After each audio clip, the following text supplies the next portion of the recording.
Alhamdulillahi rabbil alamin arrahmanir rahim maliki yawmiddin thumma salatu wassalamu ala rasulillahi sallallahu alayhi wa sallama.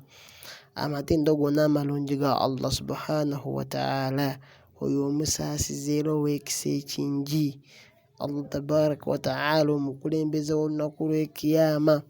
Tumusaba oluvannyuma as'okusaasira ebyengera n'emirembe ku nabbi waffe Muhammadin sallallahu alayhi wa sallama.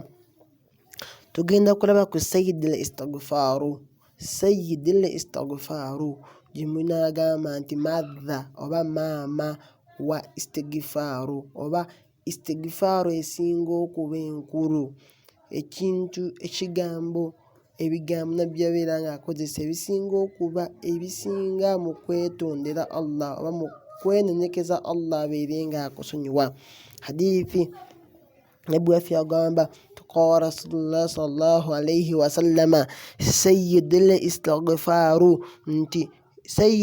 istighfaaru kabaka wa istighfaaru oba esinga okuba enkulu mu istighfaaru yagamba yadhikaari yagamba Allahumma anta rabbi la ilaha illa anta khalaqtani wa ana abduka wa ana ala ahdika wa wa'adika ma istata'tu a'udhu bika min sharri ma sana'tu abu'u laka bi ni'matika alayya wa abu'u bi dhanbi faghfir li fa innahu la yaghfiru dhunuba illa anta.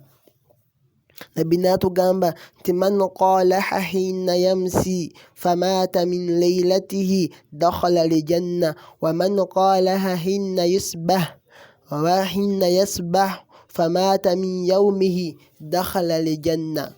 Hadithi eyo nabbi waffe yabeera nga atutegeeza nti sayyidul istighfaaru kabaka wa istighfaaru ekyasinza okuba enkulu yegamba nti Allahumma anta rabbi. Ye adhikaari nabbi gyabeera ng'ateekamu adhikaari z'okumakya, yedduwa nabbi gyabeera ng'ateekamu adhikaari z'okumakya. Nabbi n'atugamba nti man qaalaha singa omuntu agisoma hina yamsi mu budde nga buwungeera mu kaseera ako nga buwungeera n'afiira mu kiro ekyo famaata min laylatihi n'afiira mu kiro ekyo nga tebunaba kukya dakhala aljanna ayingira ejjana. Nabbi n'agamba nti waman qaalaha era omuntu yenna ayogera ebigambo ebyo hina yasbah mu budde awo nga bwakakya oba ku makya obudde bw'okumakya famaata min yawmihi n'afiira mu lunaku olwo nga tebunaba kuwungeera. Nabbi yagamba nti dakhala aljanna omuntu oyo ayingira ejjana. Allah omuntu amuwe ejjana ebbanga ly'amala ng'afudde asomye adhikaari eyo oba afudde ayogedde ebigambo ebyo. Ebigambo bitegeeza amakulu gaabyo. Nabbi yagamba nti sayyidul istighfaaru ekyasinza okuba enkulu Allahumma anta rabbi kwe kugamba nti Allahumma oh my Lord owange gwe katonda wange anta rabbi yegwe mulezi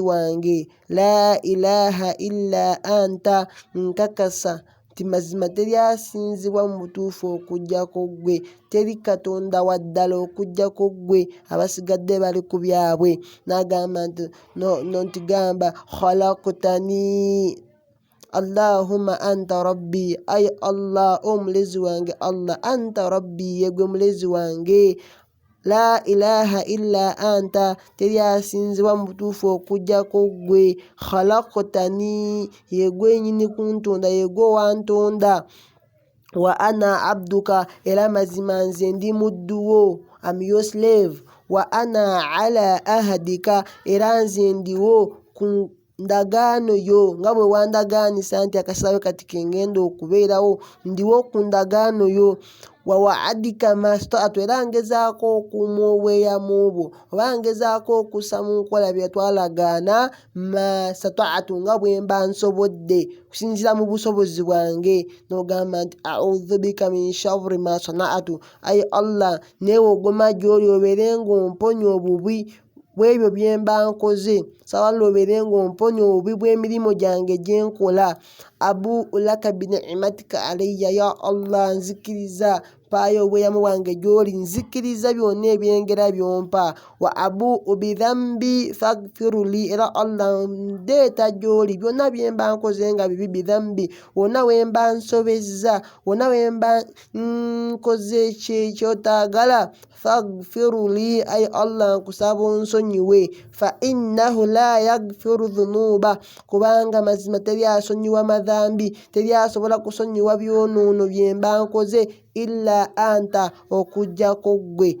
Nabbi yagamba nti singa omuntu ayogera ebigambo ebyo ku makya n'afiira mu lunaku olwo nga tebunaba kuwungeera, omuntu oyo Allah ajja kumuwa ejjana. Ate omuntu singa abisoma akawungeezi n'afa nga tebunakya, omuntu oyo Allah ajja kumuwa ejjana. Wensabira buli ampuliriza, baganda bange mwena ne bannyinaze, mubeere nga mwekwata ku adhikaari buli budde bubeera nga bukedde ku makya. Insha Allah beera ng'osaba Allah ng'ogamba nti Allahumma anta rabbi la ilaha illa anta khalaqtani wa ana abduka wa ana ala ahdika wa wa'adika ma stata'tu a'udhu bika min sharri ma sana'tu abu'u laka bi ni'matika alayya wa abu'u bi dhanbi faghfir li fa innahu la yaghfiru dhunuba illa anta.